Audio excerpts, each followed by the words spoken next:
the Apartheid Museum.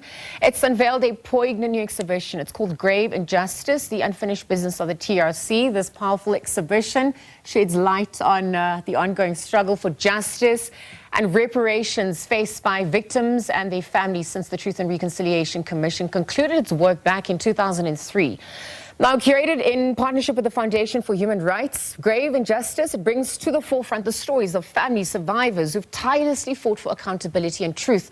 And that's despite facing decades of impunity and bureaucratic hurdles as well. So we're going to be joined virtually by Mduduzi Ntuli, Education Officer at the Apartheid Museum, to chat a little bit more about this exhibition. Mduduzi, on that note, a very good morning. Welcome to SABC. Thanks for your time. Morning, Lizelle. Thank you. Thank you for having me. Look, this is obviously opening something, that's needed in our country, given the juncture, given where we find ourselves in this democratic dispensation, perhaps even just for healing and to understand where we're headed. So given the work of the Truth and Reconciliation Commission, its mandate to promote healing and reconciliation, what role do you see exhibitions like Grave Injustice playing in revisiting its legacy and the work that's been done to date? Well, the exhibition, number one, introduces some people maybe who may not remember what the TRC was about, some young people, to introduce them to what happened that has brought us to where we are today in our country, but also to highlight the importance of the courage that it has taken for so many families to still seek justice, to heal, to try and heal, even though the sense of justice feels like it was not delivered.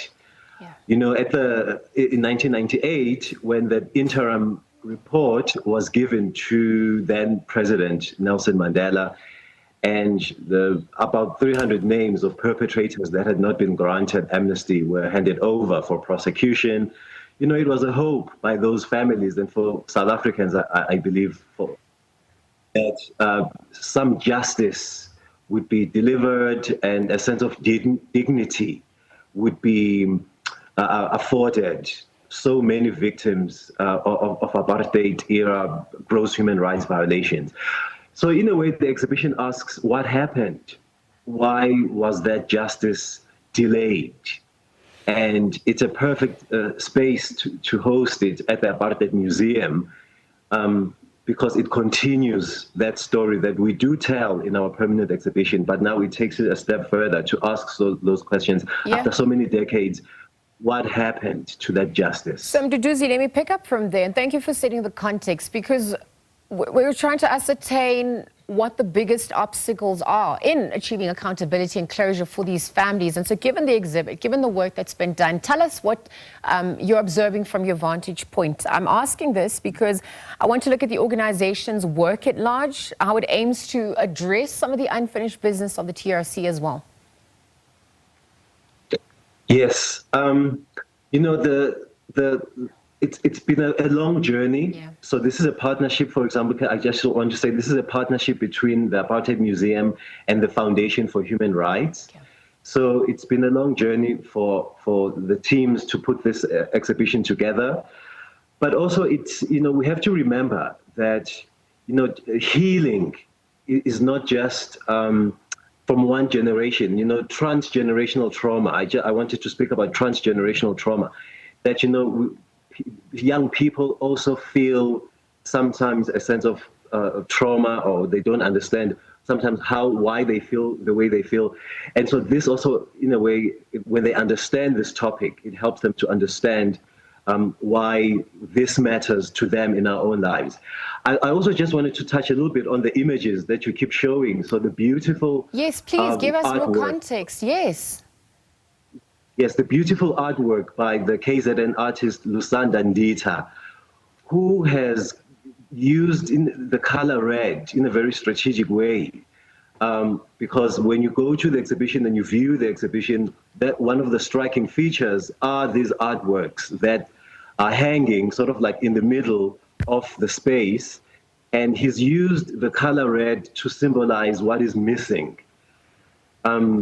So throughout the exhibition, it's sort of there, and it catches your eye, and it sort of reminds you that, yes, while we are here viewing this exhibition, and while some of the families and some of the people featured in the exhibition are, of course, still alive because they are the families that are seeking justice, but they are those that are missing, and we are remembering those that are missing, and we're in a way highlighting and telling their stories because they're not here. So that amazing use of that color in the artworks by this amazing artist is just one of the features of the exhibition that I think many people will find interesting and absorbing and exciting and a fresh way I want to come in there because, you know, it is about that fresh perspective, and it's also about intergenerational dialogues, which you have alluded to, given the intergenerational trauma.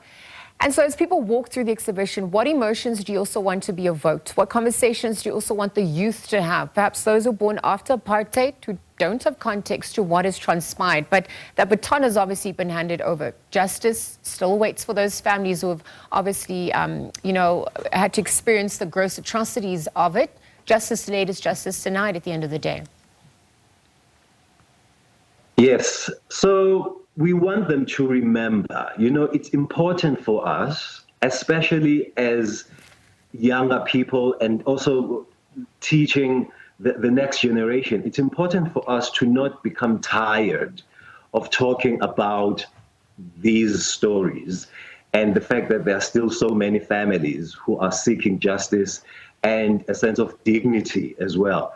So to not forget, to not have fatigue about talking about these stories. So it's important to remind young people that it's important to remember. So I would like them we would like them to feel that, because this exhibition in a way reaches to a deeper meaning. It's not just seeking justice. It's not just telling the stories maybe of other names that are not very well known in our country in terms of this history, but also to make sure that young people understand that they too are part of this story. They too have a role to play, because when the older generation is passing on the baton, as you say, they have to carry on this fight for justice and this fight for remembrance and this fight for dignity.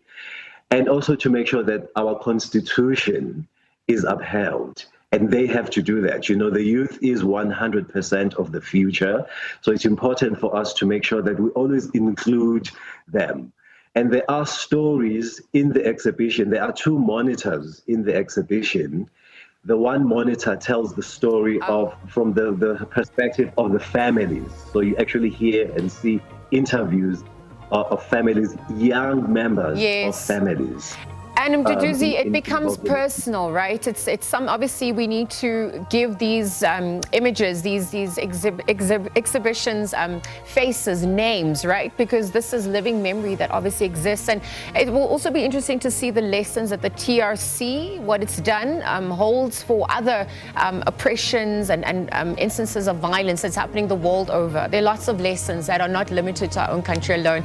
Let me leave the conversation there. It continues, of course, as your exhibition continues. So thank you for your time and looking forward to engaging further. Perhaps I can come for a visit as well. But that exhibition, Grave Injustice, the unfinished business of the TRC, it serves as a poignant reminder of the need for truth and justice and reparations in a post-apartheid South Africa. Thanks again to Mduduzi Ntuli for joining us.